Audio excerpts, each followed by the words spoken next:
Now, I think we might question whether giving humans free will is worth it, given what many of them have done with their free will.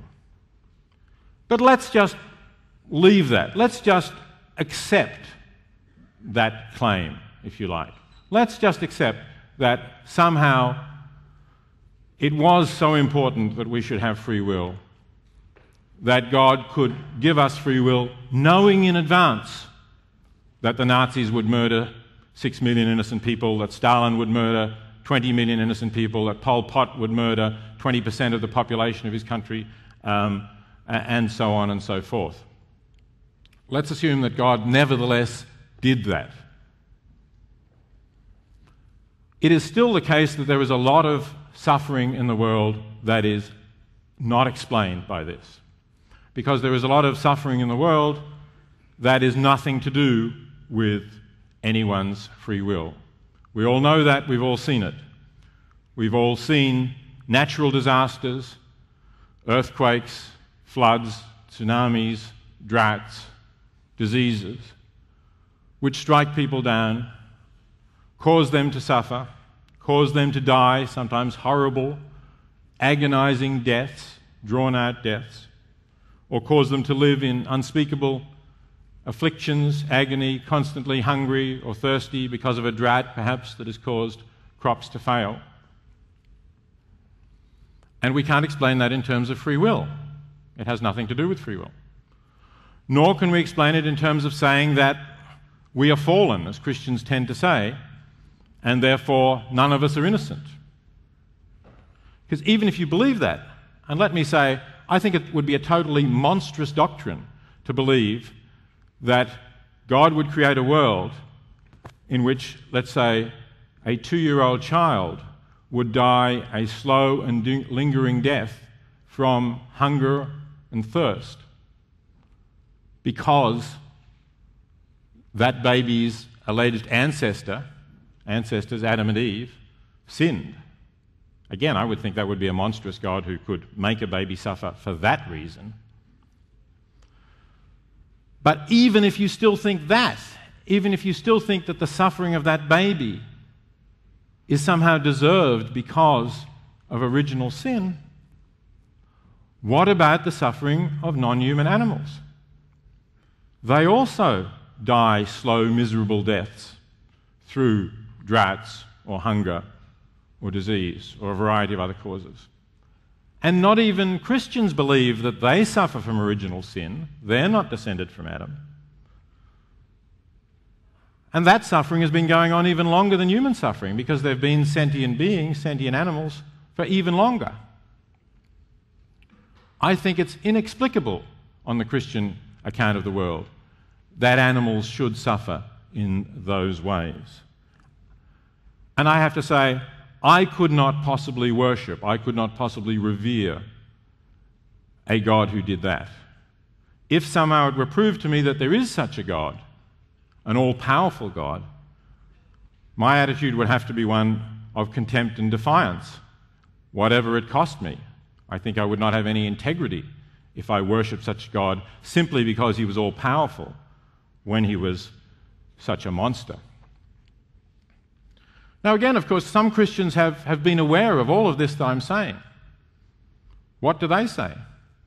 Well, actually, the only answer that seems to me even remotely to really answer the question was given by René Descartes, the 17th century French philosopher, who said, well, this is a big problem. This is a terrible problem, animal suffering, for belief in Christianity, but I have the answer. I can solve this problem which no one else can solve. And you know what his answer was? His answer was, animals don't suffer. They're just machines. He said, look, your clock makes a noise, but that doesn't mean it's conscious. It's just a machine.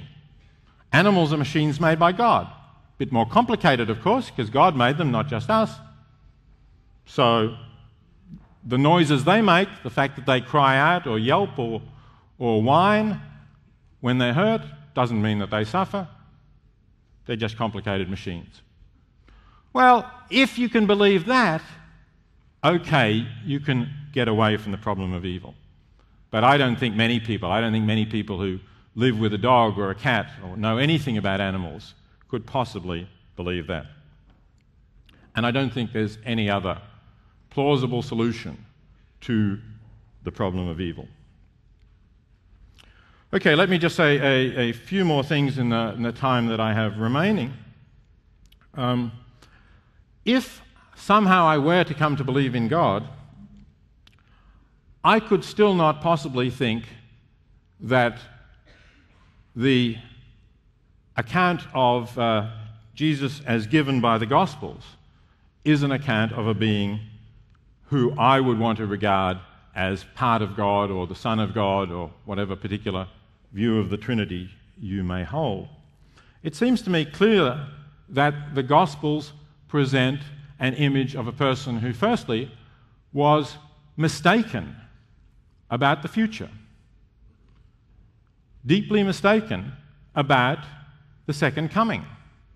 It must be evident, I think, to anyone who reads the Gospels and takes them at all in their obvious face value meaning, that Jesus believed the second coming would occur in the lifetime of those, or some of those, to whom he was speaking.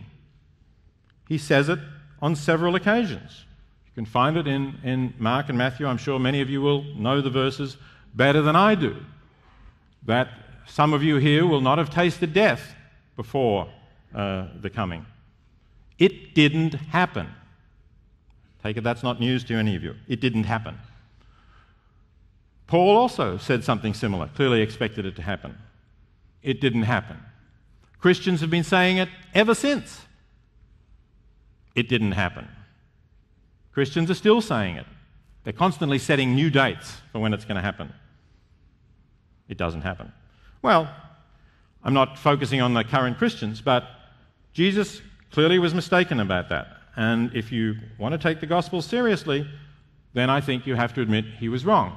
Of course, you could have some figurative interpretation of it. He didn't mean it literally. But once you do that, anything goes. Once you have those kind of metaphorical interpretations of the Gospels, we can all argue about the messages of the Gospels in a variety of different ways. Let me also say that I think the image of God given in the Old Testament is, if anything, considerably worse. The God in the Old Testament seems to quite openly embrace exactly the crimes that Dinesh accused atheists of carrying out, namely genocide. Have a look at Numbers 31, if you don't believe me. It's not something that's probably read regularly in church. But God tells Moses to strike against the Midianites, people whose women have been sleeping with some Israelites and have led them to worship the Midianite god. So the Israelites arm themselves, they go out, they attack the Midianites, they kill all the Midianite men, they carry off their cattle, they burn their villages, and then they bring the women and children back in front of Moses. And Moses, who's been instructed by God on what he should do, gets angry with them and says, "What? Did you spare the women?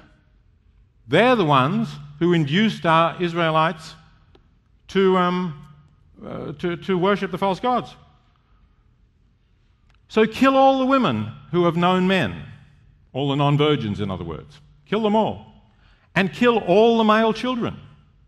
Slaughter all the male children, who are completely innocent, obviously, small children. The only ones you don't slaughter are the virgins. Them take for yourselves." That's what God instructs the Israelites to do. Can we seriously worship such a God if we believe in him? I think it's better to regard this as a kind of a myth, a fairy tale, national stories made up by a warring primitive tribe than the revealed Word of God.